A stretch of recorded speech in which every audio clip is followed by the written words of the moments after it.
So ayan po. Ayan, napapansin ko lang na mas maliit yung Toyota Hiace commuter natin. Talagang malaki po ito, mas malaki.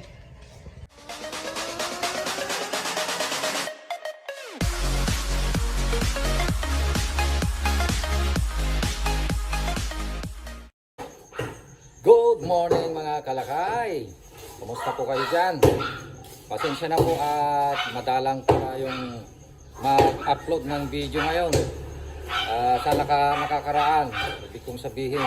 Dahil po sa busy po tayo, lalo na po noong buwan ng December, talagang marami pong mga lakad at siyempre yung ating business ay kalakasan. Basta buwan po ng December ay talaga pong malakas. Kaya halos hindi po kami nakapag-upload ng video.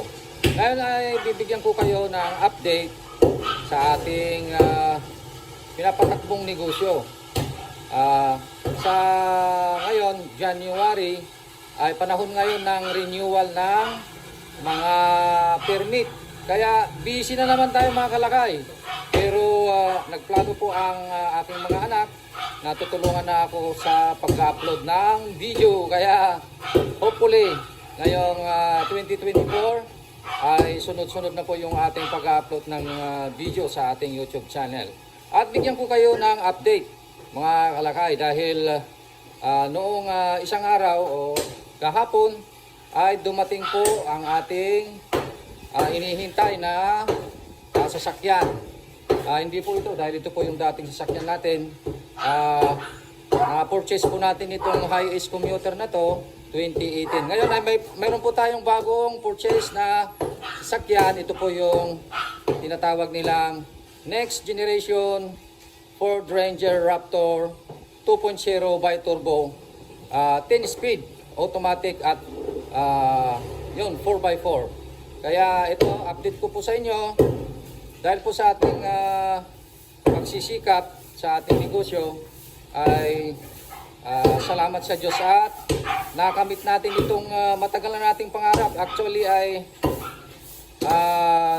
2023 pa natin binalak na maglabas ng ganitong sasakyan.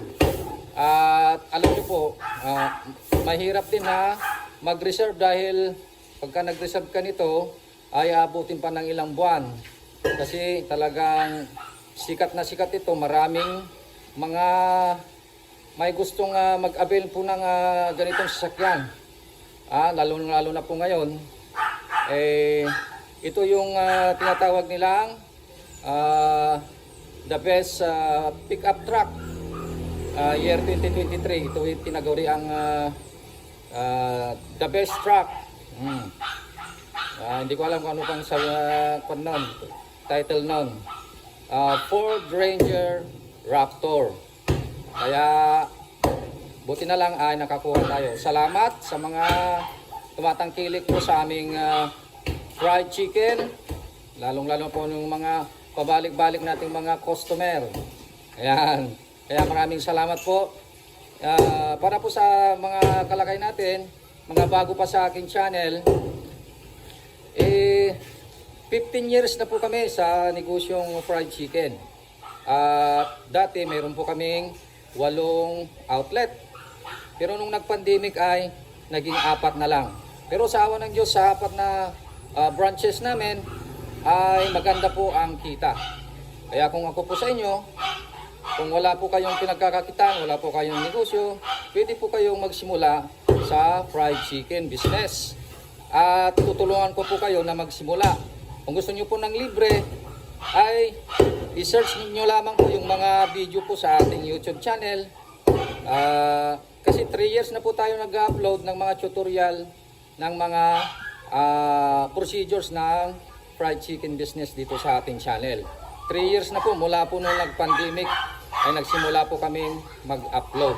So ngayon po kung gusto po ninyo ng direkta na maturuan ko po kayo ng upgraded na mga recipe, ay mag-avail po kayo sa 1K package po namin mga kalakay.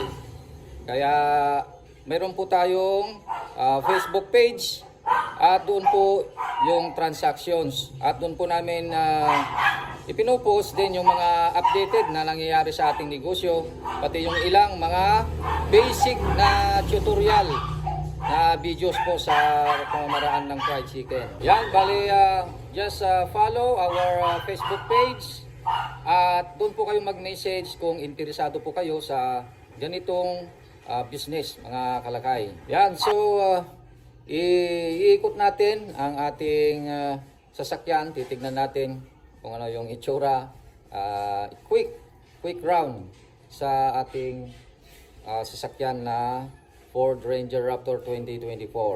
Okay. So yan po. Yan, napapansin ko lang na mas maliit yung Toyota Hiace commuter natin. Talagang malaki po ito, mas malaki. Ang lapad, mas malapad po talaga. Oh. Yan, iikutan natin.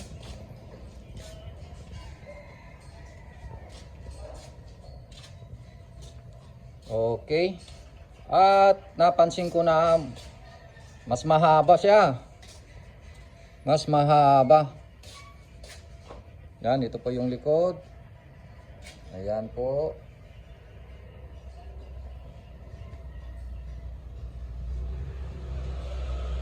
Okay. Dito sa bandang kanan. At ang laki ng kanyang gulong. Ang alam ko dito ay 17 inches ang rim niya. Alright, tingin natin konti sa loob.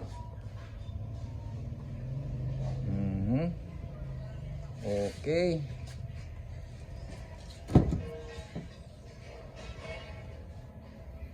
Amoy bago. Amoy bago mga kalakay. Ayan o. Yan o, solid.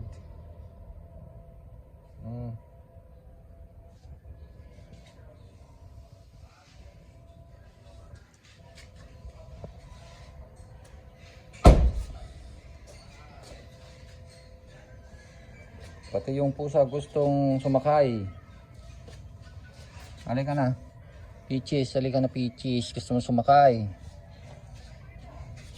Yan. So ayan mga kalakay, naipakita rin natin yung ating bagong sasakyan. Maraming salamat po sa inyong pagtangkilik sa ating video at sa ating pagfollow sa ating Facebook page, Calpo Fried Chicken at iba pa. Okay, hanggang dyan at mag-ingat po tayong palagi. Ito pong si Calpo TV ay pansamantalang magpapaalam. Alright! Mga kalakay, available na po sa Shopee ang ating Calpo merchandise. Available na po ang marinated mix at ang ating breeding mix.